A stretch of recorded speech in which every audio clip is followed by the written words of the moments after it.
ಬೆಸೆದ ಸ್ನೇಹ ಬಂಧವಿದು. ಸಪ್ತಪದಿಯ ಮೀರಿದಂಥ ಜೀವನ ಇದು. ಅಷ್ಟಪದಿಗೆ ಸಾಗುವಂಥ ಪ್ರೇಮ ಪದವು ಇದು. ನಾತಿಚರಾಮಿ ಮಂತ್ರವನು ಬಲ್ಲವನೊಂದಿಗೆ ಹೆಜ್ಜೆಯನು ಇಡುತ್ತ ನಡೆದರೆ ಬದುಕ ಬೆಳಗಿಸೋ ಸುಂದರ ಸಮಯವಿರು. ಮುಗಿಯದ ಪಯಣವಿರು. ಅನುರಾಗದ ಸಂಗಮವೋ, ಎರಡು ಹೃದಯಗಳು ಬೆರೆತು ಬಾಳುವ ಮಧುರ ಮಹೋತ್ಸವವೋ, ಮಂಗಳಕರ ಕ್ಷಣವೋ, ಅನುರಾಗದ ಸಂಗಮವೋ.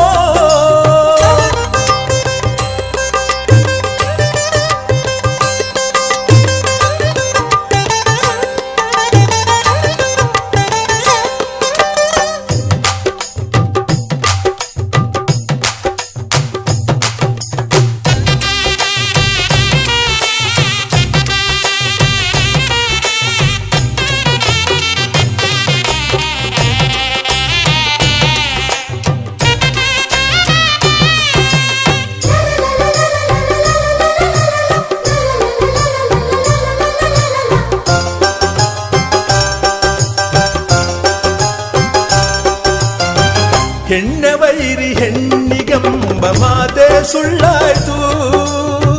ಅತ್ತೆ ಹೃದಯದಲ್ಲೂ ಕೂಡ ಅಮ್ಮನ ಕಂಡಾಯ್ತು. ಗೊಂಬೆಯಾಟ ಆಡುತ್ತಿರುವ ಬ್ರಹ್ಮ ಬರಹವನೇ ತಿದ್ದಿ ಬರೆದು ನೋಡುತ್ತಿರುವ ಮಾನವೀಯತೆಯೋ. ಚರಿತೆಯ ಪುಟಗಳ ತಿರುವಿದರು ದೊರೆಯದ ಸುಂದರ ಕಥನವಿದು. ಇಂಥ ಬಂಧವು